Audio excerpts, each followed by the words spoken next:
The evolution of chaos into order formed, derived by the existence of structure, the acknowledgments of this thing being preferred over that thing in an exchange for convenience, and therefore the disillusionment of convenience for the inconvenient, which is more productive. And thus the more productive inconvenience includes the position acknowledged by some, including the position of spies, for the convenience being dissolved in order to engage in the higher goal of being able to have a covert function, and therefore the lower convenience, higher strategic advantage is derived by the agreed, structured, and order and the ability to rely upon it. And therefore it becomes inconvenient, and therefore you tolerate the inconvenience as an exchange of resources in order to produce the higher value specifically refined for its purpose. And to this end, the history then derives by the professionality, and thus the covert function then being put to side for the objective of structure in society, then maintains the inconvenience of the order, which then burdens them with the obligations of work. And to this extent, the development of that work then matures into a larger society role, which, evolving for its own purposes, materializes the obligation of its security, and therefore the obligation from that security becomes exponentially more professional, and therefore ordered, and therefore inconvenient. And there, in this role, you, having discovered the inconvenience as an accepted exchange of resources, acknowledge the drudgery derived by the efforts of work, which then manifests the material value sought by that higher structure, which in comparison to others who do not do the exchange of value and do accept convenience, materialize the inferior or breaking down or the lower grade returns for that disposition. We then can acknowledge the development of professional militaries as those separated from the unprofessional militaries, which, engaging in the strapping or spoiling of the locals which they go through, materialize the collections arbitrarily, which then picks the fight, and therefore increases the burden of that function, which then increases the obligations of the loss of life, and therefore increases the price by anarchy or the tax of bigotry. And therefore the structure of that order materializes the inconvenience of the collections previously in preparation that one might develop the ability to sustain in a location without the extortion of that location, which then materializes the longevity of that exchange from an exchange of resources by forfeiting the inconvenient for the permanent. And thus you have the justification of the forming of laws, and in this justification of the forming of laws, even to the extent of it being a military force, materializes the previous preparations which have developed the ability to have easily engaged in the transfer and movement of each of its particulars. And for this purpose, you have the subversion, which then comes to the unique qualities of the threats, which, having evolved in adaptation in the military acceleration of arms, and therefore one buys one weapon and the other buys a competitive weapon, and so on and so forth, as it accelerates exponentially, including the position of the refusal to do so in order to engage in a ceasefire or the limitation of the function by the use of law in order to prevent the maturity of those weapons, which, having escalated beyond repair, become damaging to the core position which they have to exchange in value for losing the convenience that they may gain the higher value by the limitation of those arms, and therefore engage in the settlement derived by the superior profits from order. Now, these accelerants and decelerants includes the function of the acknowledged espionage, which we, having previously determined, requires one to remove the convenient for the inconvenient in order to have the advantage, and therefore it, entangled into the larger structure, has to accept the same restraints upon arms in order to engage in the function of the higher order yet to itself, and in that regards maintained its subjugation to law, lest it, limiting itself by its own convenience, materializes the acceleration for the purposes of breaking down into the unprofessional militaries of the past, which, having been forfeited in favor of the higher value,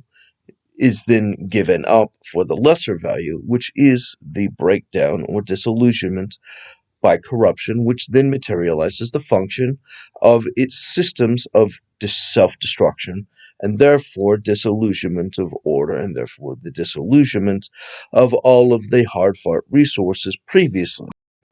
The low trust versus the high trust then being accepted is the death agreement of the system, which, having been accepted by those arrangements, engages in the subversion and the breaking down of the legal structure, which then materializes the complete eradication of all of the hard-fought advantages derived by having invested in the order previously, and thus engaging in the degrowth for the purposes of its revolution, which is the selling of treason against the society constructed by the higher order, which, having invested in the order previously, having removed the conveniences,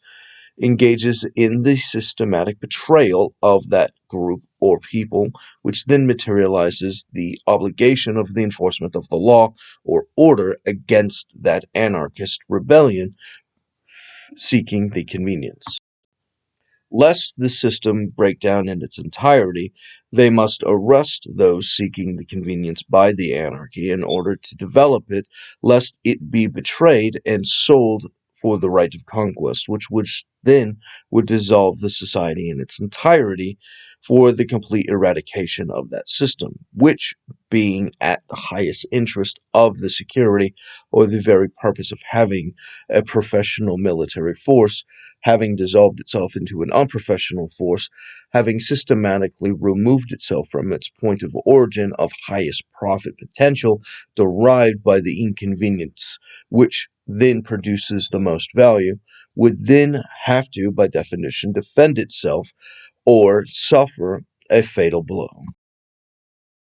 And therefore the inconvenience of the executive has to be reinforced lest the system die in its entirety, having been sold by the espionage, removing itself for the purposes of convenience, and therefore the disillusionment, as it is in that regard proven as an insurgency for another system which has invested in the profits of order, which then materializes the function of their treachery, and therefore the betrayal of the system, which has to kill it in order to defend itself, lest it die, and therefore have to choose between the two of convenience or success.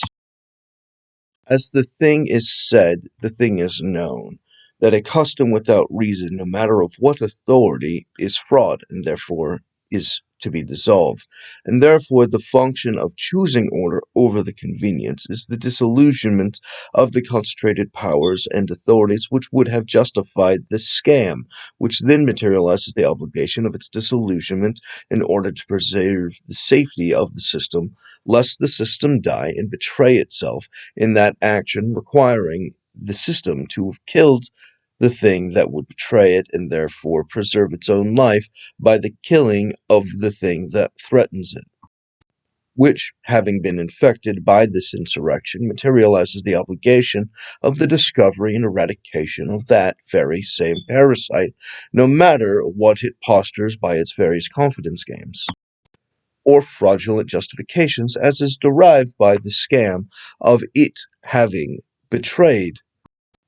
reason, and therefore order, and therefore existence, and therefore a threat to the person, and therefore triggering the Second Amendment's purpose of self-defense against unreasonable force, which then justifies the position of its retaliation to a lethal extent in exchange as the thing threatening it is threatening its existence, and therefore qualifying lethal force as retaliation, as is just and good and proper.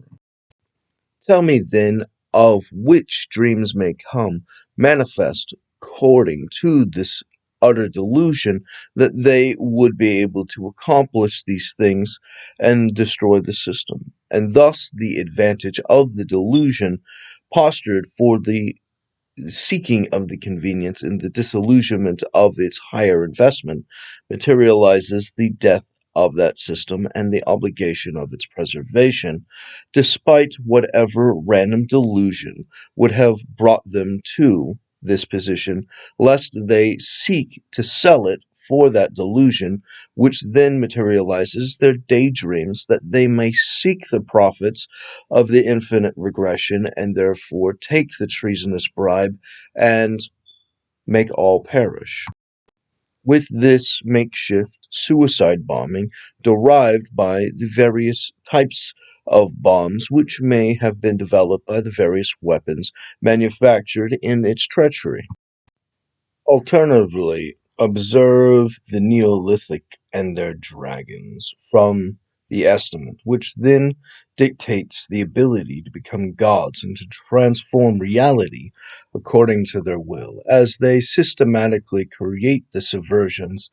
undermining their own forces, at which points their forces never lose men in any equivalent sense, as they are perpetually distracted with nonsensical quests which are bound by their superiors to fail, each, of course, doing the same trick to their subordinates as is done to them, none of which ever get wise to the subject, which then materializes the permanent intentional lying for the Communist Party, as it were, or the function of the agreed delusion, which then materializes the function of its normalization and continuation of that structure. Such as, but is not limited to, the theory of the gummy bears show, which then would, from this perspective, have the superior kingdoms that hunt the gummy bears to actively have the superiors having created the alchemy necessary for the gummy berry juice, which then allows for the exponential superiority of those subversive forces, which, not primarily being dangerous, allows for them to expend their forces exponentially in a non-destructive way, allowing them to actively build more and more men specifically in order to construct the forces of the kingdoms, at which point any actual conflict, as they are actively engaging in their vile subversions of the general systems, would in some cases get into real-world conflicts, which by definition would be bad for the population, at which point the action of the retaliation, being led by the subversion of the superior, would force the inferiors to flee, at which point they may be aggressively punished, which then allows for the perpetual poverty from fines and subversions, as is derived in noble and just to due to failures of their kind, at which point the normalization of the superior wages promised to them is actively garnered by this structure of their systematic planned failures, constructed by their superiors who chuckle wittingly at their superior cleverness and wit, as is derived by this system, at which point the mindless aggressions of their subordinates engaging in the warthog snorts as they materialize the function of active aggression sporting for a fight, which by definition can never truly succeed, as any actual conflict that would happen would actively be undermined by their superiors, forcing them to flee and to pay for the fines of their failure outside of anything derived by what they're easily able to collect and spoil quickly, understanding the function that their ability to collect it is a subsidy and substantive value toward that function in their disordered society, at which point the spoils of war as an unprofessional force materialize this perpetual disorder, at which point their collections in the promise of the illusion of the gilded facilitation of acceleration becoming viably impossible, but perpetually just at the grass, holds as a mechanism of permanently keeping them entwined into this infinite racket, which is, of course, supported by themselves in their need for pillaging as an unprofessional force, as is normally acknowledged in wages, which would have otherwise in other forces been used for professional activities of the supports of supplies, whereas this is a direct distraction as the function of their need or desire to subsidize it by the spoils materializes their systematic disorder organized by their superiors, which then has retaliations from the defending forces, which then attack them as they realize that they're defeated. They are actively defended in their escape, as the ability for them to escape actively derives the mechanism of being able to extort and find them, at which point they are actively violently defended in their retreat, but exclusively in that retreat, at which point the function of them not being defended creates the system of the self-feeding racketeering program.